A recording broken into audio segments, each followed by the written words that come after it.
A lot of people believe the only difference between rich and poor people is money. But that's not the full story. And honestly, it's not even close. The real difference lies in how they think. Money is just the result of that mindset. Most people who struggle financially don't realize this. No matter how hard you work, if you keep the same limiting beliefs and habits, you're going to stay stuck in the same place financially. It's your mentality, not your income, that's holding you back. And that mindset isn't just keeping you broke, it's making your life harder and more miserable. Let me be clear, I'm not saying poor people are bad or lazy.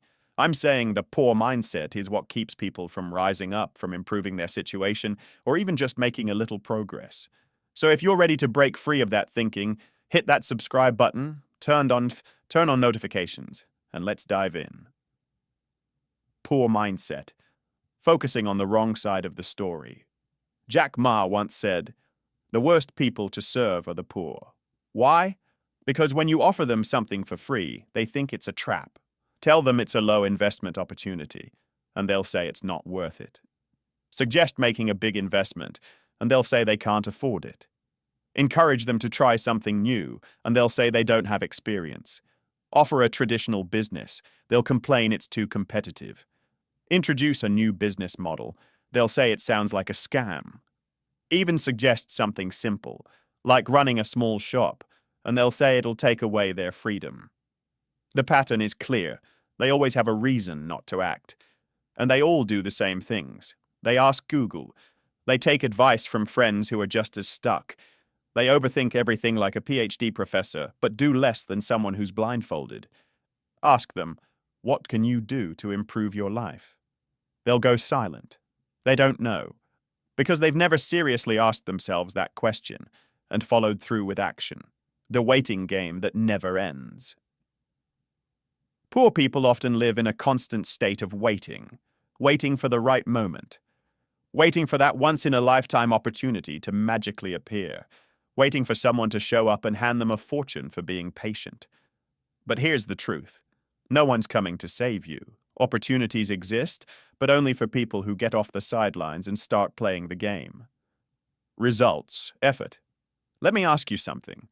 If your boss came to you and said, "Hey, we had a bad month, so we're not paying you this time," what would you do? You'd flip out, right? Because you put in the work, you earned that paycheck. But when the company does great and your boss makes 10x more than you, suddenly people cry about it being unfair. They want to be paid based on effort, not results. That's not how life works. Nobody pays you for trying. They pay you for delivering. You don't buy a product because it took a year to create. You buy it because it gives you value. So stop saying, "I deserve more because I have a degree," or "I have 10 years of experience." None of that matters if you're not delivering results. It's not about what you've done. It's about what you can do. Hustling never ends. Here's a dangerous myth. I just want to get rich so I can finally stop working. That mindset is exactly why most people never get rich. The truth is, growth never stops. Success isn't the destination, it's a process. Think of life like a sport. If you don't keep training, you fall behind. Look at Donald Trump. Love him or hate him, the man ran for president in his 70s and shocked the world. Compare that to the average 70-year-old who's already given up. He's proof that age isn't an excuse. Some people quit at 40, others at 30, but as long as you're alive, you should be moving forward. Now I want to hear from you.